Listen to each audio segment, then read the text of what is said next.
Assalamualaikum warahmatullahi wabarakatuh, teman-teman. Sorry, saya baru bangun nih, kesiangan bangunnya ya. Jadi tentang kemarin ya, saya sih nggak pingin juga memulai video ini dengan kata-kata cek aing ge naon ya. Walaupun banyak yang mengatakan, wah Kang Eko bener, prediksinya bener ya, terutama yang ini. Jadi kalau ngelihat posisi Persik, performa materi pemain ya, ini adalah prediksi yang saya benar-benar berani mengatakan Persib akan kalah kan dari lawannya di kandang sendiri ya. Waktu lawan Arema saya bilang nggak akan menang, draw. Lawan PSM peringkat terpaut jauh ya. Lalu PSM juga kondisi keuangan lagi morat-marit, ada masalah finansial. Saya juga mengatakan Persib nggak akan menang, draw ya. Nah baru sekarang ini lawan Persik saya berani mengatakan kalah. Berat juga sih sebetulnya ya mengatakan Persib akan kalah.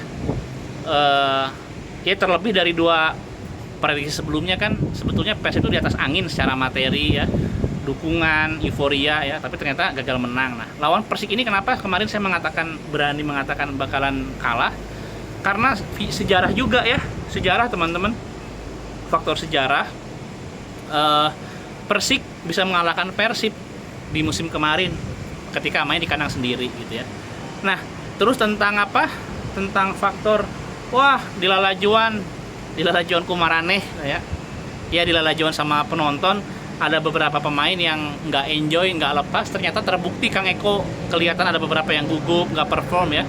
Ya emang terbukti gitu ya. Saya kan udah bilang dari berapa video yang lalu gitu. Saya udah bilang tuh, kalem poek. Udah bilang memang kejadian seperti itu ya.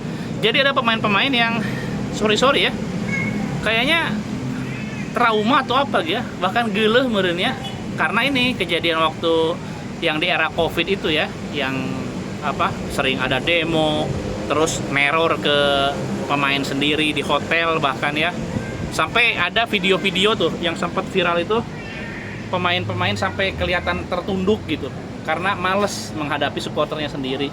Nah sekarang mungkin ya menuai hasil buruknya itu sekarang gitu. Jadi pemain itu ada beberapa yang lebih enjoy ketika bermain di kondisi yang sepi seadanya gitu, tepuk tangan seadanya, celetukan gitu ya.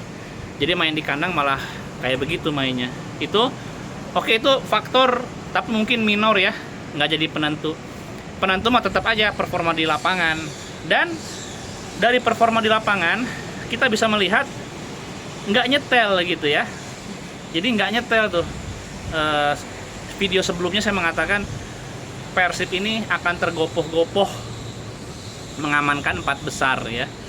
Jadi syarat untuk jadi juara musim ini sebetulnya lebih mudah karena nggak harus di posisi pertama dari awal ya.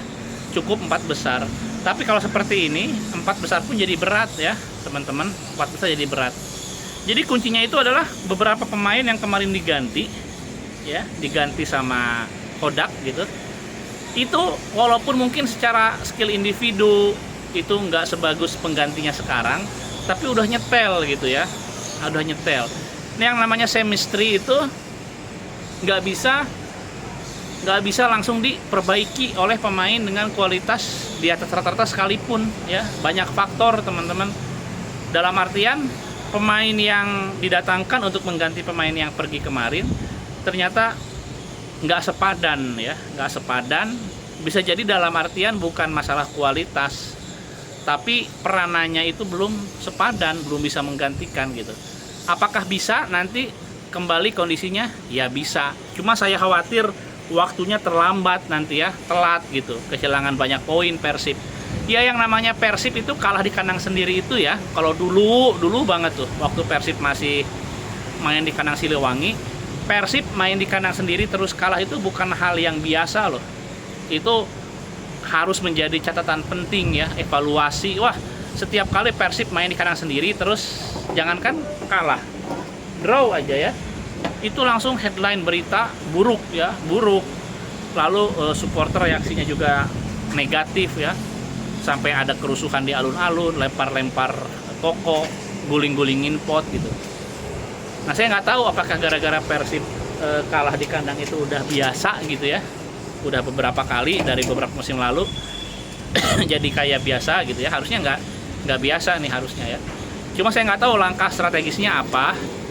Karena kalau mengandalkan yang sekarang, nunggu waktu, perlu waktu, ya itu bisa jadi nggak cukup waktunya nanti. Jadi ketika Persib udah mulai dapat lagi setelannya, itu kita sudah terlanjur disalip sama yang bawah gitu ya.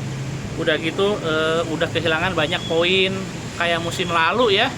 Jadi Persib bagus tapi udah terlambat musim lalu atau 2 musim lalu gitu. Persibnya menang tapi udah terlambat gitu loh. Mungkin gitu aja teman-teman ya. Jadi saya tuh sebenarnya nggak pingin sih kalau bikin prediksi Persib kalah, Persib draw. Itu hal yang menyakitkan buat saya ya. Tapi kalau misalkan kita lihat kenyataan, terus saya mencoba objektif ya. Kebanyakan supporter itu bobotoh itu kan kebanyakan wah gara-gara iya pendukung Persib kudu menang gitu loh. Prediksinya kudu menang, kudu optimis. Dan salah satu bukti bahwa bobotoh itu naif ya, naif dan lugu adalah wah Kang Eko gara-gara prediksi didinya, gara-gara doa didinya ya. Gimana itu ya? Ini kan selain doa juga kan Allah itu kan ada ikhtiar. Nah, saya itu sebetulnya melihat tuh di faktor ikhtiarnya. Saya melihat ada celah Persib bisa kalah gitu ya. Dan kalau doa mah tuh kan jutaan warga Jawa Barat, menurutnya ratusan ribu kan berharapnya menang gitu ya. Kalau karena faktor doa gitu, apalagi saya juga bukan orang yang dikatakan soleh gitu ya.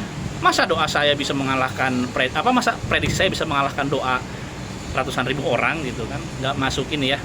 Ya cobalah bobotoh juga agak logis gitu loh, agak logis gitu ya. Jadi bukan ucapan adalah doa. Ya emang terus doa sia naon kan, doa sia hayang Persib menang. Ini kan menang gitu loh ya. Sesimpel itu sebetulnya. Oke gitu ya teman-teman. Assalamualaikum warahmatullahi wabarakatuh.